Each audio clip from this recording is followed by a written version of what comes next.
Réagir, réagir.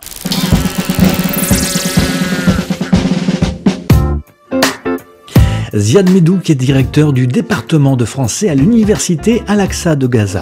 Il a terminé ses études de didactique du français à l'université de Paris 8, où il obtint en 2009 un doctorat en sciences du langage. Il est l'auteur de nombreuses publications concernant l'enseignement du français en Palestine et aussi la non-violence. Il est l'auteur de Gaza, terre des oubliés, terre des vivants, 70 poèmes de la paix palestinienne. Conférencier infatigable sur Gaza et la Palestine, Ziad Medouk multiplie partout en France et en Europe les rencontres avec les associations et les réseaux de jeunes. Ziad Medouk est passé par La Rochelle en décembre 2018, invité par le collectif SOS Palestine La Rochelle. Un rendez-vous que nous ne pouvions manquer. Pour cet universitaire palestinien, la seule solution en Palestine, c'est la paix et continuer la résistance sur le terrain. Ziad Medouk. Nous sommes convaincus qu'il n'y aura jamais une solution militaire à ce conflit israélo-palestinien. Donc la seule solution c'est la paix. C'est pour cela je pense que le problème du processus de paix palestinien-israélien, qu'il n'y avait pas de contact entre société palestinienne et société israélienne. Les Palestiniens ont continué à exister, à résister. Les Israéliens continuent à massacrer les Palestiniens. Mais nous sommes ici et on va continuer notre résistance sur le terrain. Nous allons continuer à croire en la paix. Quelles sont les actions que vous menez, vous, dans votre pays et dans les pays francophones pour informer l'Europe un petit peu de la situation en Palestine? Je suis en train de développer l'enseignement de français sur place. Je suis en train de développer des échanges entre le monde francophone et les jeunes étudiants de Gaza. Troisième chose, je fais des témoignages en direct de Gaza quand je suis sur place. Ça veut dire quand il y a des événements à Gaza, des événements terribles. J'essaie de témoigner avec des photos, avec des vidéos. Et autre chose, quand je viens en France, je peux faire des conférences, soit dans des universités ou des lieux publics, invités par le mouvement de solidarité. Et ça, numéro 4. Et numéro 5, même sur place, via Skype, via téléphone, via Internet, j'essaie de garder le contact avec le monde francophone parce que je vois qu'il y a beaucoup de mouvements de solidarité en France. J'essaie de garder le contact avec ce mouvement de solidarité qui est un soutien pour la cause palestinienne comme cause de justice. J'ai 3 ou 4 nominations donc je suis professeur, chercheur, donc je suis souvent invité par les universités. Je suis invité par l'université de Paris 8, où il y a un jumelage avec notre université Al-Aqsa de Gaza, l'université de Havre, où je suis prof invité pour faire des conférences et des séminaires et des colloques, et surtout, je suis invité par des associations. Je suis poète, donc écrivain, je suis invité par des maisons d'édition pour présenter mes livres. J'essaie de répondre à toutes les invitations pour parler de la Palestine, parler de la paix, parler de la situation actuelle et parler d'échanges entre le monde francophone et la Palestine en général. Réagir, réagir. Depuis 70 ans, la vie de l'ensemble des générations de Palestiniens est faite d'injustice et de discrimination. Exil forcé pour les réfugiés, violence de l'occupation et de la colonisation en Cisjordanie, à Jérusalem-Est et violence du blocus à Gaza. Le peuple palestinien continue de développer des actes de résistance pacifiques. Ziad Medouk. Malheureusement, il y a un État palestinien symboliquement reconnu par les Nations Unies en 2012, mais sur le terrain, il n'y a pas un État palestinien parce qu'il y a un refus israélien de cet État. Donc il y a des territoires palestiniens avec la bande de Gaza au sud et la Cisjordanie. La Cisjordanie, la situation géopolitique est difficile parce que nous avons le mur d'apartheid, nous avons la colonisation, nous avons les checkpoints. Dans la bande de Gaza, on a le blocus et on a la fermeture des passages et on a les difficultés sur place. Donc ça montre un peu que la situation sur place est difficile, mais les Palestiniens ils essayent un peu de garder espoir pour améliorer les conditions de vie, même si la situation restera difficile. Mais les Palestiniens sont en train de lutter, de développer d'actes de résistance contre les mesures atroces de l'occupation. Ils sont en train de développer des actions non violentes comme la marche de retour de la bande de Gaza qui entre dans son 9e mois pour dire non à la justice, pour dire non au blocus israélien et pour montrer l'attachement des Palestiniens à leur terre et à leur terrain. La vie au quotidien d'un Palestinien est très difficile donc.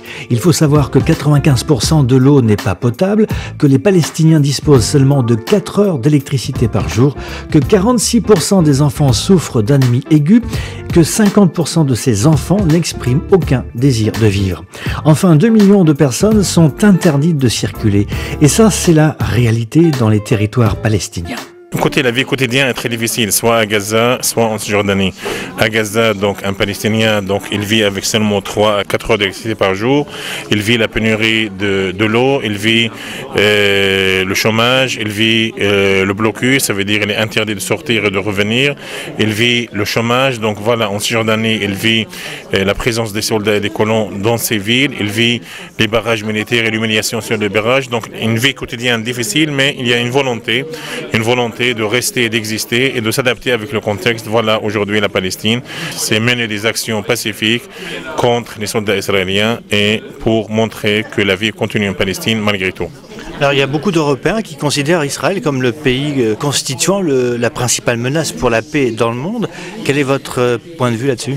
Écoutez, ça c'est l'opinion des Européens, ça c'est normal, donc, parce que c'est vrai, Israël à travers la non-application des accords de paix, Israël avec la violation permanente des droits de l'homme, le droit international est bafoué dans le territoire palestinien, donc Israël c'est normal qu'il est considéré, parce qu'aujourd'hui on ne peut pas cacher la vérité. Aujourd'hui la vérité c'est les Palestiniens sont tapassés, massacrés par les Palestiniens et les Israéliens, ils sont continués à provoquer les Israéliens à travers la colonisation, à travers le mur, à travers le blocus. Ils sont en train de menacer la paix, pas seulement dans la région, mais au niveau international. C'est pour cela c'est normal que 60% des citoyens du monde considèrent Israël comme un État grave à la paix. Je pense que pour arriver à une paix, il faut mener des pressions sur cet État afin de changer ses attitudes, afin qu'il applique le processus de paix. Réagir, réagir.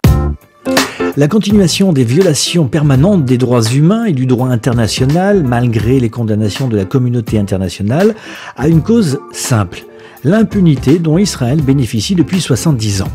L'attentisme actuel de l'Union européenne et du président français pour reconnaître l'État de Palestine, malgré les votes du Parlement, maintient la Palestine dans une situation de faiblesse diplomatique tout en encourageant Israël dans sa violation permanente du droit.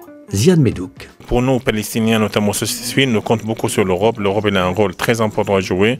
Le problème que l'Europe, au niveau économique, culturel, donc elle est très efficace pour les Palestiniens. L'Europe, c'est le premier bailleur de fonds pour l'autorité palestinienne. Mais au niveau politique, ce sont les États-Unis qui gèrent le processus de paix. Nous réclamons un rôle plus important de l'Europe. Je pense que l'Europe a une responsabilité historique dans le conflit israélo-palestinien. L'Europe, il doit, au nom des droits de l'homme, au nom de la coopération, au nom de l'approche des pays de Méditerranée, de pôle et de contour de Méditerranée, je pense que l'Europe a un rôle très important à jouer au niveau politique. Ça veut dire l'Europe doit imposer aux Israéliens la fin de leur politique d'apartheid dans le territoire palestinien et surtout, il doit imposer aux Israéliens l'application de toutes les résolutions internationales et surtout imposer à Israël l'application de tous les accords de paix signés sur le terrain.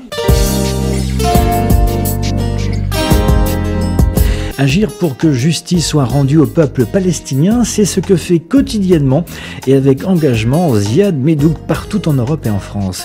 Merci donc à cet homme de paix pour s'être prêté au jeu des questions-réponses. Et si jamais vous souhaitez en savoir plus sur ce poète écrivain militant, je vous conseille la lecture de ses derniers poèmes Gaza, Terre des oubliés, Terre des vivants, publiés aux éditions Harmattan. Un grand merci également à Gisèle qui se reconnaîtra pour m'avoir fait rencontrer cet homme grand et c'est peu dire. Ce reportage a été réalisé par Stéphane Adous pour Réagir Productions et Radio Île de Ré.